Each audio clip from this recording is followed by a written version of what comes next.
Visuals ను మీరు చూడడం జరుగుతోంది. తుఫానుకు సంబంధించి మాట్లాడుకున్న క్రమంలో ఎటువంటి ఇంపాక్ట్ ఉంది అనేది. దీంతో పాటు ఐఎండీ అంచనాలు అయితే మాత్రం నెల్లూరుతో పాటు ఒంగోలు వరకు కూడా ఇది ప్రభావం చూపించబోతోంది. అంటే 1వ తారీఖు వరకు కూడా దీని ప్రభావం ఉంది అనేది. భారీ వర్షాలు పడే అవకాశం ఉంది. దాంతోపాటు వాగులు వంకలు ఉప్పొంగి ప్రవహించే అవకాశం ఉంటుంది. భారీ వృక్షాలు నేలకూలే అవకాశం ఉంటుంది. ఇటువంటి ప్రభావం ఈ తుఫాను చూపించవచ్చు. కాబట్టి ప్రస్తుతం నెల్లూరులో ఎటువంటి పరిస్థితి ఉందనేది నేరుగా తెలుసుకునే ప్రయత్నం చేద్దాం. మా ప్రతినిధి గయాజ్ అప్డేట్స్ అందించేందుకు సిద్ధంగా ఉన్నారు. నెల్లూరుకి వెళ్తున్నారు, ఎందుకంటే నెల్లూరుకి రెడ్ అలర్ట్ జారీ చేస్తున్న భారత వాతావరణ శాఖ. నెల్లూరే కాదు, చిత్తూరుతో పాటు తిరుపతి మీద కూడా దీని ప్రభావం ఉంది. కాబట్టి ప్రస్తుతం తమిళనాడులో అతలాకుతలం సృష్టిస్తోంది ఈ తుఫాను. నెల్లూరు వెళ్దాం. ప్రస్తుతం ఆంధ్రప్రదేశ్కి సంబంధించినటువంటి వాతావరణం ఉంది. ఆల్రెడీ వర్షం ప్రారంభమైనట్టుగా తెలుస్తోంది. మా ప్రతినిధి గయాజ్ దగ్గరికి వెళ్ళిపోతాం. గయాజ్, ప్రస్తుతం నెల్లూరులో వర్షాలు ప్రారంభమైంది మనకు అందుతున్న సమాచారం. ఎటువంటి పరిస్థితులు ఉన్నాయి ప్రస్తుతం ఆంధ్రప్రదేశ్లో? సచిన్, ఆంధ్రప్రదేశ్ వైపు తుఫాను దూసుకొని వస్తుంది. అయితే ఉదయం నుంచి నెల్లూరు జిల్లాలో అయితే ఒక మోస్తరు వర్షం అయితే కురుస్తుంది. అయితే ప్రధానంగా ఏంటంటే శ్రీలంక నుంచి సుమారు 400 కిలోమీటర్ దూరంలో కేంద్రీకృతమైన ఈ దిత్వా తుఫాను తమిళనాడు మీదుగా ఇటు ఆంధ్రప్రదేశ్ వైపు వస్తుండటంతో ప్రస్తుతము చిత్తూరు, అన్నమయ్య, నెల్లూరు, ప్రకాశం జిల్లాలో ఒక మోస్తరు నుంచి భారీ వర్షాలు అయితే కురుస్తున్నాయి. అయితే అక్కడక్కడ అయితే ఈ రోజు అర్ధరాత్రి నుంచి భారీగా వర్షాలు కురిసే అవకాశాలు ఉన్నట్లు కూడా అధికారులు అయితే ఇప్పటికే అప్రమత్తం చేయడం జరిగింది.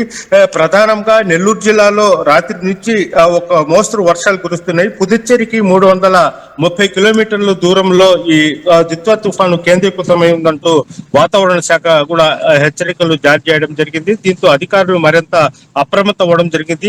ఈ రోజు మధ్యాహ్నం కూడా కలెక్టరు, అదే విధంగా ఎస్పీతో పాటు రెవెన్యూ శాఖ అధికారులు మొత్తము సమావేశం అవ్వడం జరిగింది. అయితే ఈ తుఫాను ఏ విధంగా ఎదుర్కోవాలా ఏంటి అనే దాని మీద కూడా చర్చించడం జరిగింది. లోతట్టు ప్రాంత ప్రజలను మరింత అప్రమత్తం చేయడం జరిగింది. తీర ప్రాంత ప్రజల్లో అంటే ఒక చెన్నై నుంచి ఇటు బాపట్ల వరకు సముద్ర తీరం ఉంది. సముద్రంతో వేలాది మత్స్యకారులు ఈ తీరం వెంబడి కొన్ని కాలనీలు ఉంటాయి.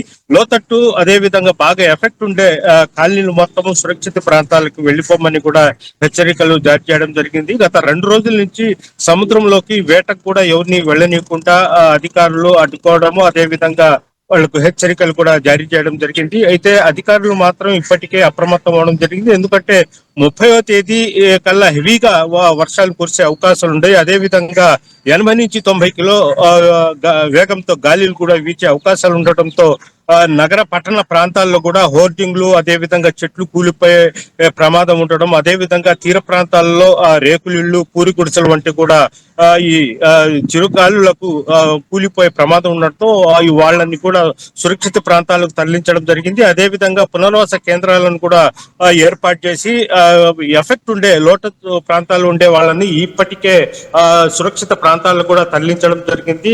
ఎక్కడ ఎలాంటి ఆస్తి నష్టం కానీ ప్రాణ నష్టం కానీ జరగకుండా అయితే అధికారులు అయితే కట్టుదిట్టమైన చర్యలు అయితే చేపడుతున్నారు. సచిన్, ఆల్రైట్. సో ఇటువంటి సినారియోలు, ఎందుకంటే పరిస్థితులు రోజు రోజుకి అంటే గంటకి ఇంకా మారిపోతున్నాయి. శ్రీలంకలో ఎటువంటి విధ్వంసాన్ని సృష్టించిందో చూసాం.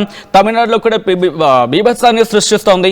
అధికార యంత్రాంగం ఎటువంటి అలర్ట్లో ఉంది? ఎందుకంటే మోంతా తుఫాను ప్రభావం ఆంధ్రప్రదేశ్ చవి చూస్తుంది. ఇంకా దాని నుంచి ఇంకా పూర్తిగా కోలుకోలేదు, ఇంకా దాన్ని మర్చిపోలేదు అనుకున్న క్రమంలో ఇప్పుడు దిత్వా తుఫాను. సో అధికార యంత్రాంగం ఎటువంటి అలర్ట్లో ఉంది? ఇప్పటికీ Andhra Pradesh state disaster management authority కావచ్చు, మరి ముఖ్యంగా ఆంధ్రప్రదేశ్ విపత్తు నిర్వహణ సంస్థకు సంబంధించి కావచ్చు, లేకపోతే విపత్తు నిర్వహణ మంత్రి హోంమంత్రి అనిత కూడా రియాక్ట్ అయ్యారు. ఎటువంటి ఏర్పాట్లు చేయడం జరుగుతోంది ప్రజలకు ఇబ్బంది కలగకుండా?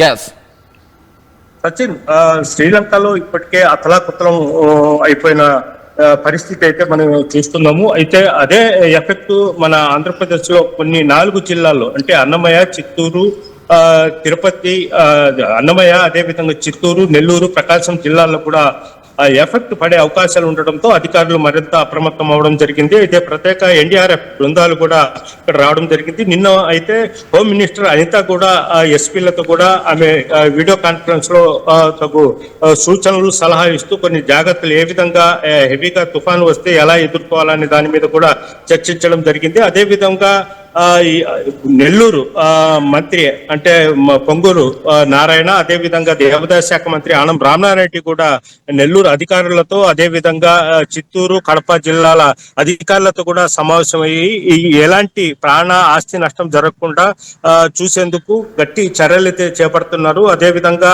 ఆర్టీఓలు, ఎంఆర్ఓలు ఆయా మండల కేంద్రాల్లోనే ఉన్నట్టు ఏర్పాట్లు కూడా చేస్తున్నారు. అయితే ఇటు కావలి సముద్ర తీర ప్రాంతాల్లో అయితే ఇప్పటికీ 24 పునర్వాస కేంద్రాలను కూడా ఏర్పాటు చేయడం జరిగింది. అదే విధంగా లోతట్టు ప్రాంతాల్లో అంటే సుమారు ఒక నెల్లూరు జిల్లా చూస్తేనే సుమారు 2500 మంది వరకు పునర్వాస కేంద్రాలకు కూడా తరలించడం జరిగింది. ఎందుకంటే సముద్ర తీర ప్రాంతాల్లో ఎఫెక్ట్ ఉండే ప్రాంతాలు, అదే విధంగా ప్రకాశం జిల్లా, అన్నమయ్య జిల్లాల్లో ఈ ప్రాంతాల్లో కూడా పునర్వాస కేంద్రాలకు తరలించడం జరిగింది.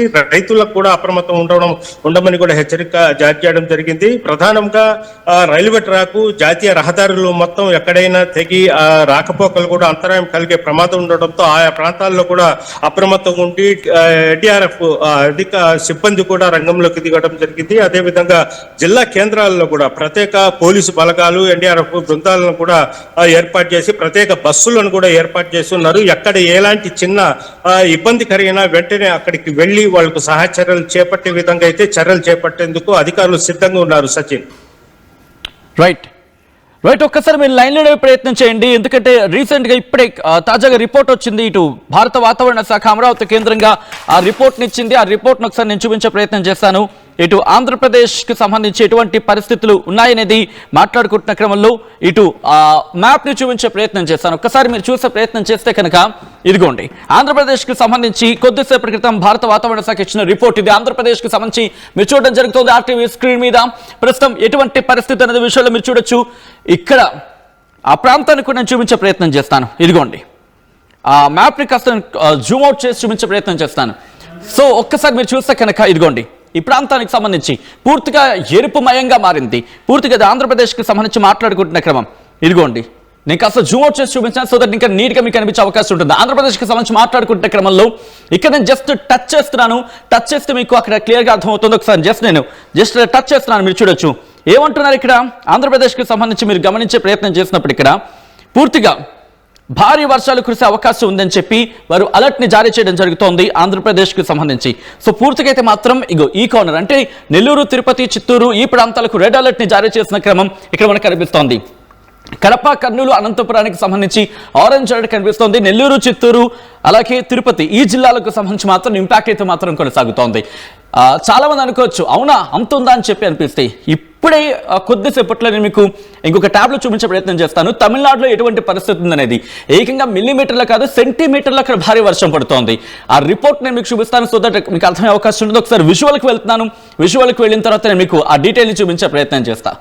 ఎందుకంటే ఐఎండీ కొద్దిసేపటి క్రితం ఇచ్చిన రిపోర్ట్ అది ఇటు తమిళనాడులో ఎటువంటి బీభత్సాన్ని సృష్టిస్తోంది అనేది ఒకసారి చూపించే ప్రయత్నం చేస్తున్నాను. ఎందుకంటే తమిళనాడు తర్వాత మనవంతే, గుర్తుపెట్టుకోండి, తమిళనాడు తర్వాత మనవంతే, ఎందుకంటే మన వైపు వస్తుంది కాబట్టి. ఆ రిపోర్ట్ మీరు చూసే ప్రయత్నం చేస్తే ఇదిగో ఇది ఆ రిపోర్ట్. ఏకంగా 25 సెంటీమీటర్ల భారీ వర్షం అనేది అక్కడ నమోదవుతోంది. 25 సెంటీమీటర్లు. ఇదిగో నాగపట్నం డిస్ట్రిక్ట్లోని కొడియాకరై, ఆఫ్ కోర్స్ కాస్త నా ప్రొనౌన్సియేషన్ కొంచెం అటు ఇటుగా ఉండొచ్చు కాక, కొడైకెరా దగ్గర 25 సెంటీమీటర్లు. రిమెంబర్ 25 సెంటీమీటర్లు ఒక్క రోజులోనే నమోదైంది. ఎక్కడ? తమిళనాడు, పక్కన ఉన్న తమిళనాడులో. ఆ తర్వాత మీరు చూస్తే అదే నాగపట్నంకి సంబంధించి ఇంకొక ప్రాంతంలో 19 సెంటీమీటర్లు, అదే నాగపట్నంలోని ఇంకొక ప్రాంతంలో 13 సెంటీమీటర్లు, అదే నాగపట్నంలో ఇంకొన్ని ప్రాంతాల్లో 12 సెంటీమీటర్లు, అదే నాగపట్నానికి సంబంధించి ఇంకొక ప్రాంతంలో 11 సెంటీమీటర్లు.